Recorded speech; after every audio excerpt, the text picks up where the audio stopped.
Welcome to my YouTube channel and to my train room.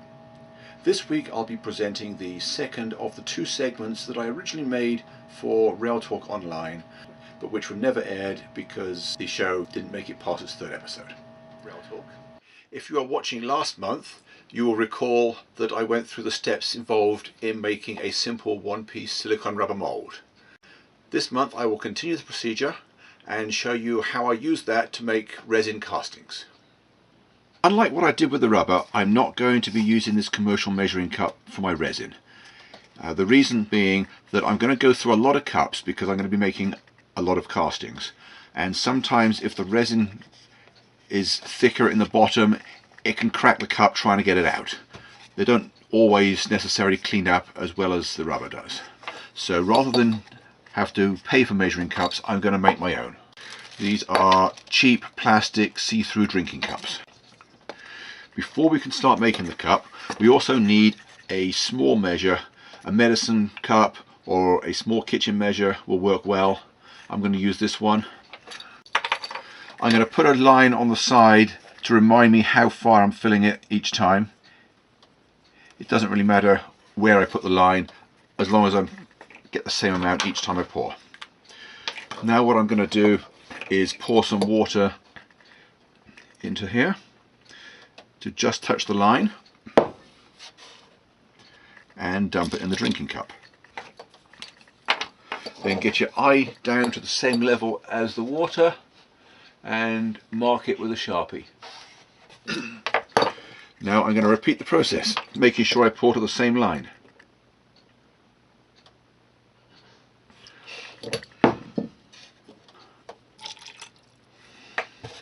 I'm going to draw another line on my cup. Now, just in case I want to mix a double measure, I'm going to do that 2 more times.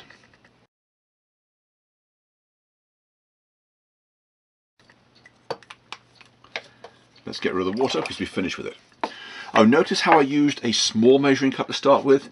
Don't try to use anything as big as this, because with the diameter of it, you're going to have a very shallow depth of water, and the smallest variation is going to magnify itself and you'll probably end up with a very inaccurate result. Now I could just use this cup straight off, but I'm not going to, because then I've got to make another one every time. The idea of having the see-through cups is that we can put another one inside it. Unfortunately, doing this would mean that the first measure is significantly shorter because this cup is 1/8 of an inch higher up. So what we're going to do is make another measuring cup. I'm going to put the one I marked inside. And now I'm going to trace the lines on the outside cup.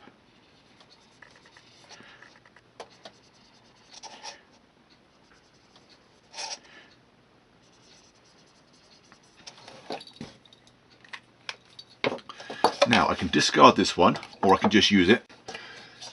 Every time I need a new cup now, I just place it inside here and I fill to those lines. And I know I'm accurate.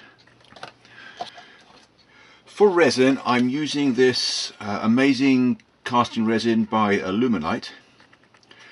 It's a lot cheaper than the resin available through Micromark, and it's just as good. So this is what I'm using. You get 2 bottles, part A and part B.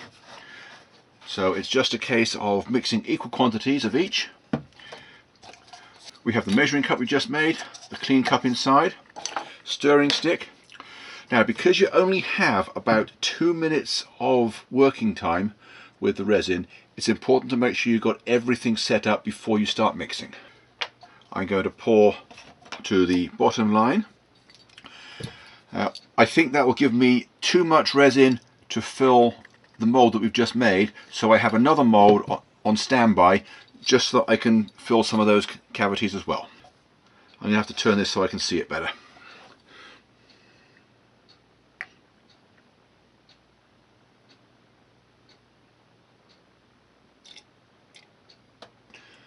Okay, so I've poured to midway up the first line. Make sure my stirring stick is clean. And the moment this liquid touches the other one, that's the point of no return. So one last check around to make sure that everything is ready.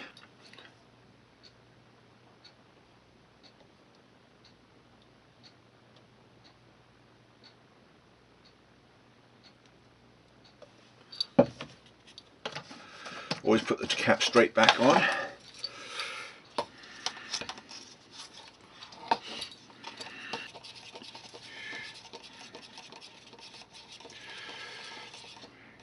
You have to stir fairly quickly, but you don't want to whip bubbles into it unnecessarily.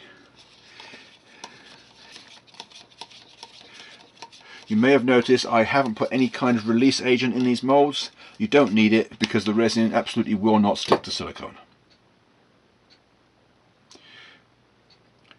I'm just going to go down the rows, filling each one. You want to get each cavity completely full, maybe a little bit over but not too much. If you go too much over, you're wasting resin, and if you don't fill a cavity completely, the casting's no good.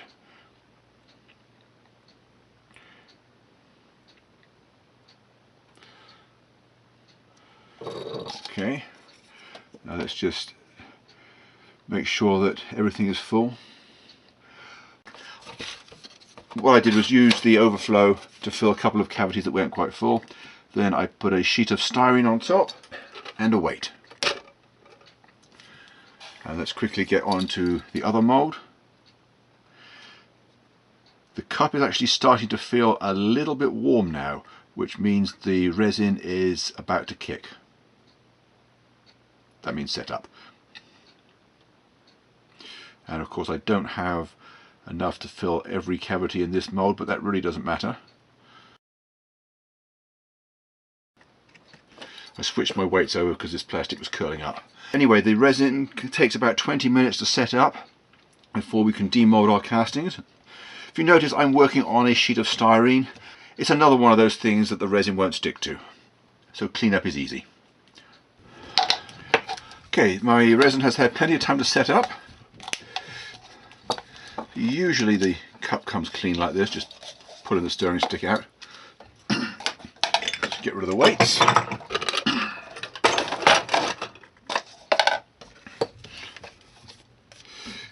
Peel the plastic off. You'll see some of the mold cavities have air bubbles in them. Now, unless it touches the edge of the cavity, it's not an issue. I think this one does. So this one, what I'm going to do is leave this one in the mold and add some more resin. Actually, I'm going to have to do that for those three, but the others can come out. Just tear away the flash. And then what I'm going to do is bend the mold slightly while pulling up on the resin. It really doesn't matter how much of this flash is still attached to the casting at this stage. What I'm doing is I'm just pulling them out. I'm going to just throw them straight into my bucket of castings. And I leave them at least until tomorrow before I clean them up, because at the moment the casting is still soft and I could easily distort it if I grip it too firmly. And these three need refilling.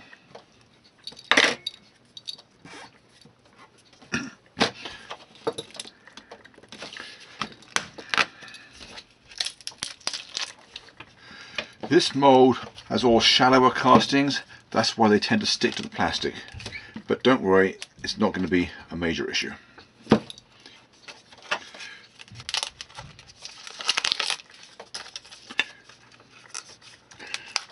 So they're not really stuck. Okay, I'm all ready to make another casting. Last time I said I would talk a little about my product choices for this project. There are a lot of different rubbers available. I go with the Micromark 1:1 Rapid. I like the 1:1 mix, it's really easy to deal with, and in the quantities you're likely to need in the hobby, it's about as cheap as any you're going to get. I did have a look at this aluminite. The only thing I don't like about this is that it's a 10-to-1 mix, so it's not as easy to get accurate, even though it's about the same price. The release agent, this comes in the Micromark starter pack, or there's the homemade variety if you want the free stuff, petroleum jelly in white spirits. As far as the resins are concerned, the stuff that comes in the Micromark starter kit is great stuff, but it's a lot more expensive than this aluminite. Once I used that up, I started buying this. These bottles are only half the size of the ones I got in the starter kit, but they're about a third of the price. I buy them from Walmart. You can get them delivered directly to the store free of charge, or if you spend over a certain amount, you can have them delivered to your door. And for painting, you need some kind of spray primer. These work great. I use the grey for most things, although I did find that if I wanted to represent new wood, such as in the case of these packing crates, I go with a white primer, and then I just use a very thin wash of paint that won't quite cover it, so it starts to show through in a few places, and that gives a grain-like effect. Well, there you are. Mold making and casting, two very useful skills to have whenever you want a lot of detailed parts the same. If you have the ability to make the patterns, then making your own mold from them is the way to go. If, however, you would just like to produce a lot of crates for your own railroad, and you don't feel you have the skill or the patience to make the masters, I actually sell the molds. So check down below for information if you'd like to order some. Thank you for watching, and I'll see you again next week. Bye for now.